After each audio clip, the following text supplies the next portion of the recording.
Once, in a small village nestled between rolling hills, there was a young man named Eli who had heard of a teacher named Jesus.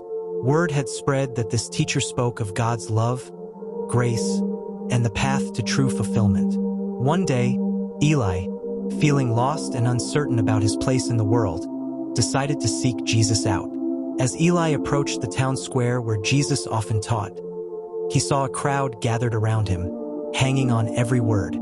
Jesus spoke with authority, but also with compassion. Eli, eager to hear the teacher's wisdom, pushed through the crowd and found a spot near the front. Jesus began to speak, "Blessed are the poor in spirit, for theirs is the kingdom of heaven. Blessed are those who mourn, for they shall be comforted."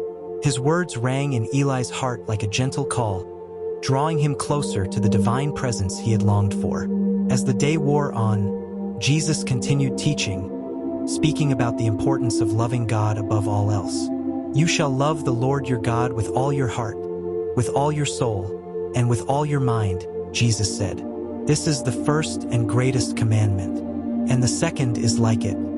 You shall love your neighbor as yourself." Eli listened intently. He had always been taught to be faithful to God, but he struggled to understand what that meant in his daily life. Jesus, sensing his confusion, paused and spoke directly to him. "Faithfulness to God is not found in rituals or sacrifices alone," Jesus said. "It is found in the heart. It is found in how you live, how you love, how you serve others. You can pray in secret, and God will hear you. You can fast with humility, and God will reward you. But the greatest expression of faithfulness is in how you treat your neighbor." Eli's heart stirred with new understanding. Jesus continued, "Do not store up treasures on earth, where moth and rust destroy, but store up treasures in heaven, where neither moth nor rust destroys. For where your treasure is, there your heart will be also."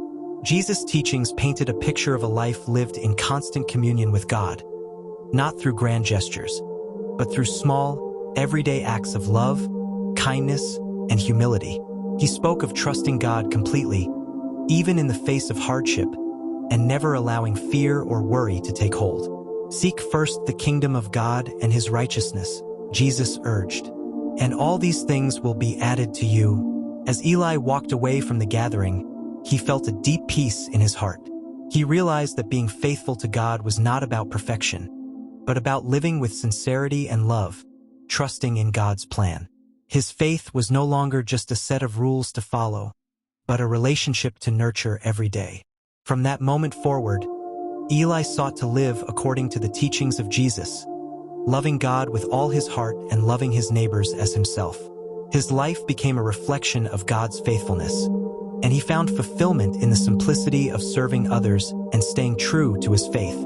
And as Eli shared the message of God's love with others, he remembered the words of Jesus, "Go, make disciples of all nations, teaching them to observe all that I have commanded you." Just as Jesus spread the good news, Eli too shared the teachings he had received, inviting others to like, subscribe, and share the message of God's love, so that all could know the path of faithfulness and grace in the name of the Lord.